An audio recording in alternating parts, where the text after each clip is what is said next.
ஹரியானா மாநிலத்தை சேர்ந்த ஷாம்பூர் கிராமத்தை சேர்ந்தவங்க கவுர். இவங்க அந்த ஊர் தலைவருடைய மனைவி. ரொம்ப ரொம்ப அழகான ஒரு பெண். 2025 டிசம்பர் 25 அன்னைக்கு காலையில இவங்க வீட்டுக்கு வேலை செய்யற வேலைக்காரர்கள் போறாங்க. இவங்க வீட்டுல ஒரு 100 மாடுகள் மேல வளர்த்துட்டு இருக்காங்க. ஊர்லயே ஒரு பெரிய செல்வாக்கான ஒரு குடும்பம்.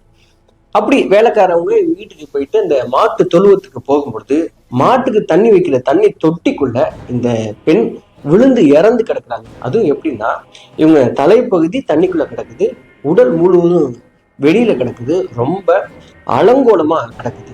இது அந்த ஊர் முழுவதும் காட்டு தீ போல பரவுது. ரொம்ப செல்வாக்கான குடும்பம் அப்படிங்கிறதுனால உடனடியா இந்த கேஸ் பதிவு பண்ணப்பட்டு போலீஸ் இன்வெஸ்டிகேஷனுக்குள்ள இறங்குறாங்க. அப்படி இறங்கும்போது இந்த பெண் பாலியல் வல்லுறவுக்கு உட்படுத்தப்பட்டாங்களா, இந்த பெண்ணை கொலை பண்ணது யாரு அப்படின்னு பல மர்மமான விஷயங்கள் வெளிப்பட ஆரம்பிச்சுது. இந்த பெண்ணுடைய மகன் லண்டன்ல படிச்சுட்டு இருக்கான். அந்த மகனுக்கு தகவல் சொல்றதுக்காக அவரை ட்ரை பண்ணா அவனை ரீச் பண்ண முடியல. இப்படி இந்த பெண்ணுடைய கொலைக்கு பின்னாடி பல்வேறு மர்மமான விஷயங்கள் ஒண்ணா வெளிப்படுத்த ஆரம்பிச்சது. இந்த கொலையை பத்தி தான் இன்னைக்கு நம்ம இந்த கிரைம் சேனல்ல பேச போறோம். சரி, நம்மளே இது வரைக்கும் இந்த சேனலை நீங்க சப்ஸ்கிரைப் பண்ணாம பார்த்துட்டீங்கன்னா மறக்காம சப்ஸ்கிரைப் பண்ணி உங்க ஆதரவுங்க. சரி, நேரடியா அந்த கிரைம் சம்பவத்துக்குள்ள போயிடலாம். அன்னைக்கு காலையில அந்த வீட்டுல வேலை செய்யறவங்க அந்த வீட்டுடைய மாட்டு கொட்டகைக்கு போறாங்க. வழக்கமா ஒரு 6 மணிக்கெல்லாம் போயிட்டு அந்த மாட்டோட சாணத்தெல்லாம் கிளீன் பண்ணிட்டு மாட்டுக்கு வைக்கோல் அள்ளி போட்டு தண்ணி காட்டுறது அந்த வீட்டுல வேலை பார்க்குற 5 வேலைக்காரனுடைய வழக்கமான வேலை. அப்படி காலையில போன ஒரு பெண் தான் முதலாக அவங்க கண்ணில் பட்டதுதான் அந்த வீட்டோட ஓனர் பல்ஜிந்தர் கவுர். இவங்களுக்கு 45 வயசு. அவங்க அந்த தண்ணி தொட்டிக்குள்ள விழுந்து இறந்து கிடக்கிறத பார்த்துட்டு அவங்க ஓன்னு சத்தம் போடுறாங்க. அதுக்கப்புறம் அவங்க வீட்டுக்கு பக்கத்துல இருந்தவங்கலாம் அங்க ஒண்ணு சேர ஆரம்பிச்சு அந்த ஊரே அதுக்கப்புறம் யமுனா நகர் குற்றப்பிரிவு போலீஸ் ஸ்டேஷனுக்கு தகவல் போகுது. அங்கிருந்து போலீஸ் டீம் இந்த இடத்த அவங்க ஆய்வுக்கு உட்படுத்துறாங்க. அப்படி பார்க்கும் பொழுது ஆக்சுவலா அங்க என்ன நடந்திருக்கு அப்படின்னா, இந்த பெண் ஒரு மாடு முட்டி அந்த தண்ணி தொட்டிக்குள்ள விழுந்திருந்தது போலதான் அந்த சம்பவம் சித்தரிக்கப்பட்டிருக்கிறது. ஆனா போலீஸுடைய பார்வையில அதுக்கு உள்ளுக்குள்ள இது கொலையா இருக்கலாம் அப்படிங்கிற அந்த சந்தேக கண்ணுக்கு அப்பட்டமா தெரிய வந்தது. எப்படி அப்படின்னா, ஒரு மாடு முட்டி அந்த பெண் தண்ணிக்குள்ள விழுந்திருந்தாங்கன்னா அந்த மாடு முட்டின காயம் வந்திருக்கும், அந்த பெண் போராடினதுக்கான தடயங்கள் இருக்கும். அப்படி எதுவுமே கிடையாது. ப்ராப்பரா இந்த பெண்ணை யாரோ கொலை பண்ணி இந்த தடயத்தை மறைக்கிறதுக்காக இது ஒரு மாடு முட்டின கேஸ் அப்படின்னு மாத்துறதுக்காக யாரோ பிளான் பண்ணியிருக்காங்க அப்படின்னு போலீஸ் கண்டுபிடிக்கிறாங்க. உடனடியா இந்த பெண்ணுடைய சடலத்தை போஸ்ட்மார்ட்டத்துக்கு அனுப்புறாங்க. இவங்க எதிர்பார்த்த விஷயம் என்ன அப்படின்னா, யாரோ ஒரு நபர் இல்ல பல நபர் சேர்ந்து இந்த பெண்ணை பாலியல் வல்லுறவு செஞ்சு கொலை பண்ணி போட்டிருக்கலாம் அப்படிங்கிறதுதான் போலீஸுடைய சந்தேக பார்வை. இவங்க போஸ்ட்மார்ட்டம் ரிப்போர்ட்டுக்காக வெயிட் பண்ணிட்டு இருக்காங்க, என்ன நடந்திருக்கும் அப்படின்னு பாக்கிறதுக்காக. இந்த இன்பிட்வீன்ல இந்த பெண்ணுடைய மகன் லண்டன்ல படிச்சுட்டு இருக்கான். அவங்க பையனுக்கு இந்த தகவலை சொல்றதுக்காக அவனை கான்டாக்ட் பண்றாங்க. அந்த பையனை ரீச் பண்ண முடியல. இப்படிப்பட்ட சூழ்நிலை தான் இந்த பெண் யாரு, உங்க குடும்பம் எப்படிப்பட்டது, இந்த பெண்ணுக்கு யாராவது எதிரிகள் இருக்காங்களா, லைஃப் த்ரெட்டன்ஸ் ஏதாவது இருந்துச்சா அப்படிங்கிற எல்லா விஷயத்தையும் அவங்க விசாரிக்க ஆரம்பிக்கிறாங்க. அப்படி விசாரிச்சுட்டு இந்த குடும்பத்தை பத்தி அவங்க தெரிஞ்சுக்கிட்ட விஷயம் என்ன அப்படின்னா, இவங்க ஹரியானா யமுனா நகர் டிஸ்ட்ரிக்ட்ல இருக்கிற ஷாம்பூர் கிராமத்தை சேர்ந்த ஒரு பணக்கார ஃபேமிலி. உடைய கணவர் பேரு ஜஸ்பீர் சிங், 50 வயசு. இவர் தான் கடந்த 20 வருஷமா அங்க ஊர் தலைவரா இருக்கிறார். இவருடைய மனைவி தான் இந்த பல்ஜிந்தர் கவுர். இவங்களுக்கு 45 வயசு. ஏற்கனவே சொல்லியிருந்தேன், ரொம்ப ரொம்ப ஒரு அழகான பெண். 25 வருஷத்துக்கு முன்னாடி இவங்களுக்கு திருமணம் ஆகுது. இவங்களுக்கு ஒரே ஒரு மகன். அவன் பேர் கோமிட் ரதி. அவனுக்கு இப்போ 25 வயசு ஆகுது. ரொம்ப பாரம்பரியமான குடும்பம், பணத்துக்கு ஒரு பிரச்சனை கிடையாது. இவங்க பெரிய அளவுல விவசாயம் பண்ணிட்டு இருக்காங்க. 100 மாடுகளுக்கு மேல இவங்க மாடுகள் வளர்க்குறாங்க. நிறைய செல்வாக்குள்ள குடும்பம் அப்படிங்கிறனால அந்த ஊர் வட்டாரத்திலேயே இந்த குடும்பத்துக்கு மிகப்பெரிய நல்ல பேரும் இருக்குது. இப்படிப்பட்ட சூழல்ல தன்னுடைய ஒரே மகன் இந்த கோமிட் ரதியும் தன்னுடைய குடும்ப கௌரவத்தையும் காப்பாற்றுவான், நல்லா படிச்சு ஒரு பெரிய வேலைக்கு போவான் அப்படின்னு சொல்லிட்டு அவங்க அப்பா அம்மா 2 பேருமே கனவு கண்டுட்டு இருக்கும். அந்த வேலையில தான் இந்த கோமிட் ரதி காலேஜ் முடிச்ச உடனே வேலைக்கு எதுவும் போகாம வீட்லயே தங்க ஆரம்பிச்சான். வீட்டுல தங்குறது மட்டுமே பிரச்சனை இல்லை. அவன் என்ன பண்ணான்னா, அந்த ஊர்ல இருக்கிற கெட்ட நண்பர்கள் கூட சேர்ந்து சகவாசம் வச்சுக்க ஆரம்பிச்சு பகல் முழுவதும் சீட்டு விளையாட ஆரம்பிச்சிருக்கான். பகல்ல சீட்டு விளையாடுறது, நைட்ல மது அருந்திட்டு மிட் நைட்ல வீட்டுக்கு வர்றது, இப்படின்னு தன்னுடைய மகன் கொஞ்ச காலத்துக்குள்ளேயே எல்லா கெட்ட பழக்க வழக்கங்களும் கத்துக்கிட்டு ஒரு ஊதாரியா ஒரு ரவுடி மாதிரி மாறிட்டு வர்றான் அப்படிங்கிறது அந்த அப்பா அம்மாவுக்கு மிகப்பெரிய கவலையை உண்டாக்குன ஒரு விஷயமாவே மாறி போயிருக்குது. இதற்கு இடையில தான் முதல் முறையா இவங்க பையனுக்கும் இவங்க அம்மாவுக்கும் இடையே ஒரு சின்ன பிரச்சனை ஒண்ணு எந்த சம்பவம் மூலமா ஏற்படுதுன்னா, பொதுவா கிராமங்கள்ல திருவிழா காலங்கள்ல நைட்ல ஆபாச நடனங்கள், சினிமா பாடல்களுக்கு டான்ஸ் ஆடுறதுக்காக ஒரு கலைக்குழுன்னு கூட்டி வருவாங்க. அதுக்கு உள்ளுக்குள்ள என்ன நடக்கும்னா, நைட்டு 10 மணிக்கு மேல ஆபாச நடனங்களை அதை மாத்தி அதை அந்த ஊர் ஆண்களா ரசிப்பாங்க. இது எல்லா கிராமங்களையும் நடக்கும். இந்த மாதிரி ஒரு முறை அந்த ஊர்ல ஒரு கலைக்குழு ஆபாச நடனம் ஏற்படுத்துறாங்க. அந்த ஆபாச நடனத்தை தன்னுடைய மகன் பார்க்க போயிட்டு நைட்டு 3 மணிக்கு ஃபுல்லா மது போதையில வீட்டுக்கு வந்திருக்கான். முதல் முறையா அப்பதான் தன்னுடைய மகன் இந்த மாதிரி ஒரு விழாவுக்கு போயிட்டு வர்றதை அவங்க அம்மா பார்த்துட்டு, அவங்க அம்மா பையனை பயங்கரமா கண்டிக்கிறாங்க. அன்னைக்கு நாள் முழுவதும், அதாவது நைட்டு முழுவதும் வீட்டுக்குள்ள விடாம மகனை வீட்டுக்கு வெளியிலேயே கதவை சாத்திடுறாங்க. அடுத்த நாள் மகனை பயங்கரமா கண்டிக்கிறாங்க. இப்படி நீ பண்ணது இந்த வீட்டோடைய பேரை கெடுக்கிற மாதிரி ஆயிடுச்சு. இதுக்கப்புறம் இந்த மாதிரி நீ வேலை பண்ணீங்கன்னா இந்த வீட்டுக்கு நீ வரக்கூடாது அப்படின்னு சொல்லிட்டு பயங்கரமா கண்டிக்க ஆரம்பிக்கிறாங்க. இந்த சம்பவம் தான் முதல் முறையா அம்மாவுக்கும் மகனுக்கும் இடையே மிகப்பெரிய மோதல் வெடிக்கிறதுக்கு ஒரு காரணமாக மாறி இருக்குது. இந்த பையன் கோமிட்ரதிக்கு அந்த உள்ளூர்ல ஒரு நண்பன் தான். அந்த நண்பன் பேரு பங்கஜ். இந்த பங்கஜும் கோமிட்ரதியும் ஒன்னா ஸ்கூல்ல படிச்சிருந்தவங்க. இந்த கோமிட்ரதி கெட்டு போனதுக்கு ரொம்ப ரொம்ப முக்கியமான காரணம் யாரு அப்படின்னா, சந்தேகமே இல்லைங்க, அது இந்த பங்கஜ் தான். இந்த பங்கஜ் என்ன சொல்லுவான்னா, எங்க வீட்டுலாம் என்னை இவ்வளவு கண்டிக்கிறது கிடையாது. நான் சின்ன பையனா ஸ்கூல் படிக்கிற வரைக்கும் என்னை கண்டிச்சாங்க. நான் இப்போ காலேஜ் எல்லாம் முடிச்சுட்டு உங்க ஆம்பளை ஆயிட்டேன். இன்னமும் உங்க அம்மா உன்னை சின்ன பிள்ளை மாதிரி அங்க போகாத இங்க போகாத, இது பண்ணாத, இதுதான் சாப்பிடுன்னு சொல்லிட்டு இவ்வளவு கேவலமா உன்னை கண்ட்ரோல் பண்றாங்க, உன்னை மதிக்கிறதே இல்லை அப்படின்னு சொல்லிட்டு அப்பப்போ இந்த பையன்கிட்ட ஊதி விடுறது அந்த நண்பனுடைய வழக்கமான ஒரு வேலையாவே மாறி இருக்குது. இப்படிப்பட்ட சூழலை தான் ஏற்கனவே பையன் ஒரு ஊதாரியா இருக்கான், கெட்ட நண்பர்கிட்ட சேர்ந்து இப்படி பழகிட்டு இருக்கான், சீட்டு விளையாடுறான், மது அருந்துறான். இது மட்டும் இல்லாம ஒரு நாள் இவங்க அம்மாவுடைய கவனத்துக்கு இன்னொரு முக்கியமான செய்தியும் அவங்க அம்மாவுடைய தலையில இடி விழுந்த மாதிரி இறங்குது. என்ன அப்படின்னா, இந்த ஷாம்பூர் கிராமத்துக்கு பக்கத்து கிராமத்தை சேர்ந்த ஒரு பெண் கூட தன்னுடைய மகனுக்கு பழக்கம் இருக்கு அப்படிங்கிறது தான் அந்த செய்தி. அந்த பெண் யாரு அப்படின்னு சொல்லி விசாரிச்சா, அந்த பெண் இந்த கோமிட்ரதியோடைய ஜாதி கிடையாது, அவங்க வேறு ஜாதி. அது மட்டும் இல்லாம அந்த பெண்ணுடைய குடும்பமும் இந்த குடும்பத்துக்கு எந்த வகையிலையும் ஒத்து வராத ஒரு குடும்பம், அவங்க பழக்க வழக்கம்லாம் வேற. அது மட்டும் இல்லாம அந்த பெண்ணுடைய நடத்தையும் சரியில்லை அப்படின்னு சொல்லிட்டு இந்த அம்மா சந்தேகப்படுறாங்க. அதனாலேயே தன்னுடைய மகன்கிட்ட கூப்பிட்டு இது ரொம்ப தப்பு, இது ஆரம்பத்திலே விட்டு அப்படின்னு சொன்னதும், இதுக்கு அந்த கோமிட்ரதி தன்னுடைய நண்பன் பங்கஜிட்ட போயிட்டு எங்க அம்மா வழக்கம் போல என்னுடைய காதலை ஏத்துக்க மாட்டேங்கிறாங்க அப்படின்னு சொல்லிட்டு புலம்ப ஆரம்பிக்கிறான். அதுக்கு இந்த பங்கஜ் என்ன சொல்றான் அப்படின்னா, உங்க அம்மாவுக்கு இந்த ஊர்லயே தான் மட்டும் தான் அழகு அப்படின்னு சொல்லிட்டு கர்வம். இந்த உன்னுடைய காதலி உங்க அம்மாவுடைய அழகு. அதனால அவங்க என்ன நினைக்கிறாங்கன்னா, நம்ம வீட்டுக்கு நம்மளோட அழகான ஒரு பெண் மருமகளாம்னா தனக்கு மரியாதை போயிடும், தனக்கு இந்த குடும்பத்துல இருக்கிற அந்த பாப்புலாரிட்டி போயிடும் அப்படின்னு சொல்லி நினைக்கிறாங்க. இதுதான் காரணம். அம்மா ரொம்ப ரொம்ப மோசமானவங்கன்னு சொல்லிட்டு கோமிட்ரதி கிட்ட அவனுடைய மனசை கெடுக்கிற மாதிரி இப்படி பேசுறான். இந்த விஷயம் எல்லாம் போயிட்டே இருக்கும் பொழுதுதான் அப்பாவுக்கும் பையனுக்கும் அம்மாவுக்கும் பையனுக்கும் பயங்கரமான சண்டைகள் தினம் நடக்குது.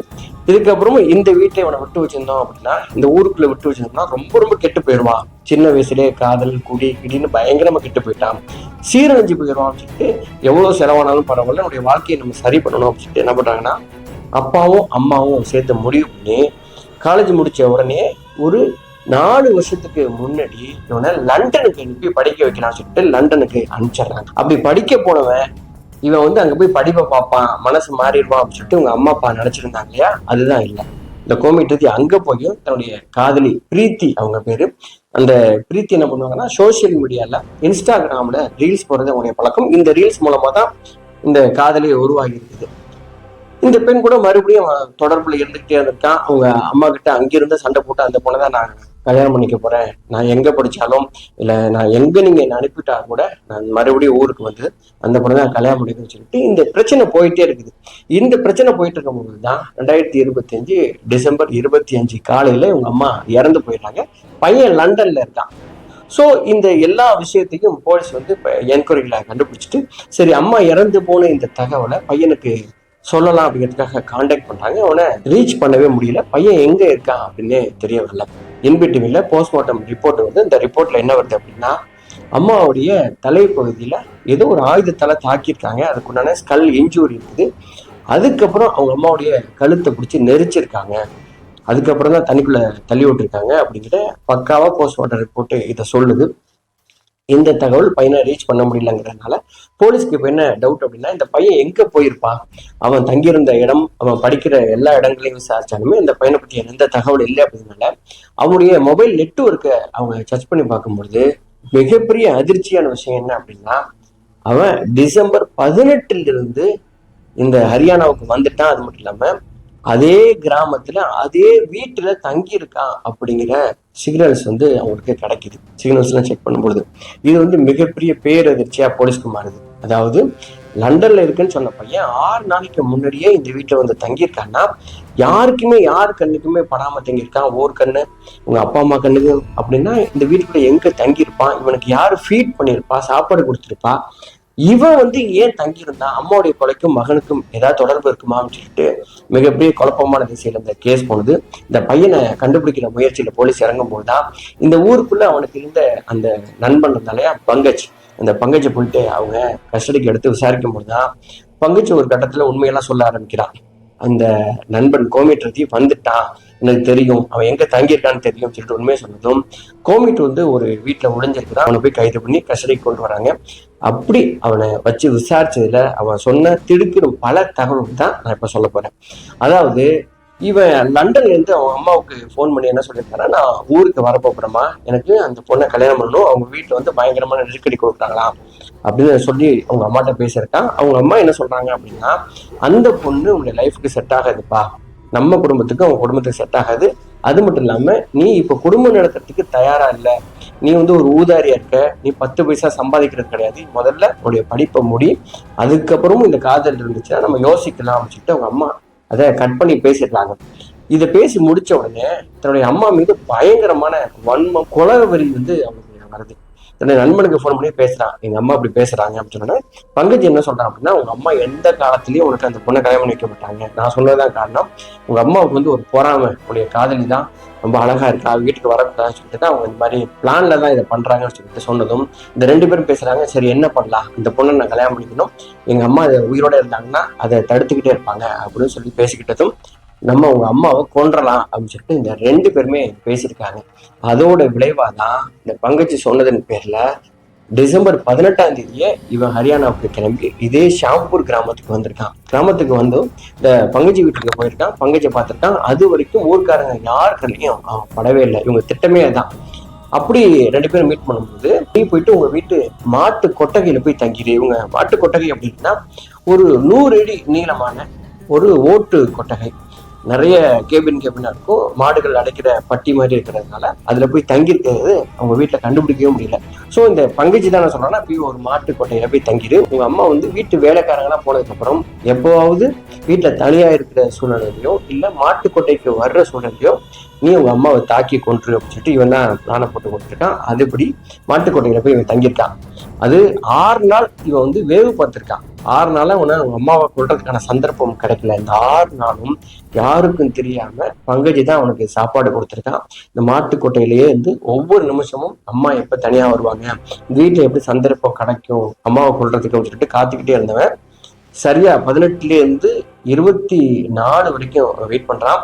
டிசம்பர் 24 அன்னைக்கு ஈவினிங் போல இவங்க அம்மா இவன் எதிர்பார்த்தபடி வீட்டு வேலைக்காரங்களாம் இல்லாத நேரத்துல மாட்டுக்கு வைக்கோல் அள்ளி போடுறதுக்காக வர்றாங்க. அப்படி வந்த உடனே வைக்கல் அள்ளி போட்டுட்டு இருக்கும் பொழுது இவன் சடார்னு ஒரு மாட்டுக்கொட்டைக்குள்ள இருந்து வெளியில அவங்க அம்மாவுக்கு முன்னாடி நின்றுருக்கான்.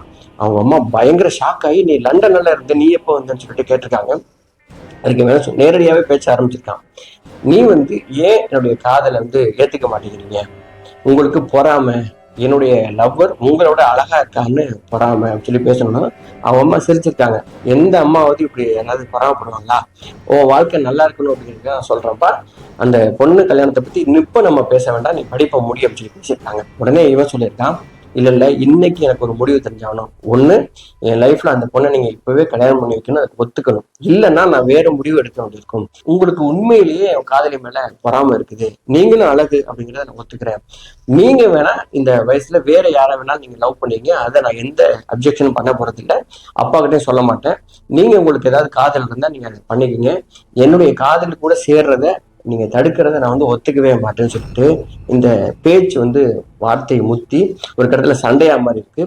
இவன் தயாரா இந்த மாதிரி சண்டை ஏற்பட்டா என்ன நடக்கும் அப்படிங்கிறத யோசிச்சு வச்சிருந்தாலையா, அங்க இருந்த ஒரு பெரிய கம்பெடுத்து அவங்க அம்மாவுடைய தலையில தாக்குறான். அம்மா அப்படியே கீழே விழுறாங்க. அதுக்கப்புறம் துள்ள துடிக்க அம்மாவுடைய கழுத்தை பிடிச்சி நெரிக்கிறான். அம்மாவுடைய உயிர் அப்படியே போகுது. அதுக்கப்புறம் அவசர கோலத்துல அம்மாவுடைய ட்ரெஸ்ஸு போடுற துப்பட்டாலாம் அங்கங்க கிடக்குது. அம்மாவுடைய உடலை தூக்கி அப்படியே மாடு தண்ணி குடிக்கிற தொட்டிக்குள்ள அப்படியே அரைகுறையமா போட்டுடலாம். அதாவது கழுத்து வரைக்கும் தண்ணிக்குள்ள கிடக்கிற மாதிரியும் உடல்லாம் வெளில கிடக்கிற மாதிரியும் போட்டுட்டு இவங்க மாட்டுக்கு தண்ணி காட்ட போகும்பொழுது மாடு முட்டி இவங்க தண்ணிக்குள்ள விழுந்து இறந்து போயிட்டாங்கிற மாதிரி சீனை கிரியேட் பண்ணிட்டு அங்கிருந்து தப்பிச்சு வந்துடலாம். இந்த எல்லா தகவலையும் போலீஸ்கிட்ட சொல்லிடலாம். அதுக்கப்புறம் போலீஸ் என்ன பண்றாங்கன்னா, அது உண்மையா அப்படிங்கிறதுக்காக அந்த ஊர்ல இருந்து அங்கங்க இருக்கிற சிசிடிவி ஃபுட்டேஜ் எல்லாம் செக் பண்ணும்போது இவன் ஊருக்குள்ள வந்ததுக்கு உண்டான அந்த டெக்னிக்கல் எவிடன்ஸ் இருக்குது. இந்த இவனுடைய மொபைல் சிக்னல்ஸ் வந்து 6 நாளா இந்த மாட்டுக்கொட்டையிலே இருந்ததுக்கான எவிடன்ஸ் கலெக்ட் பண்றாங்க.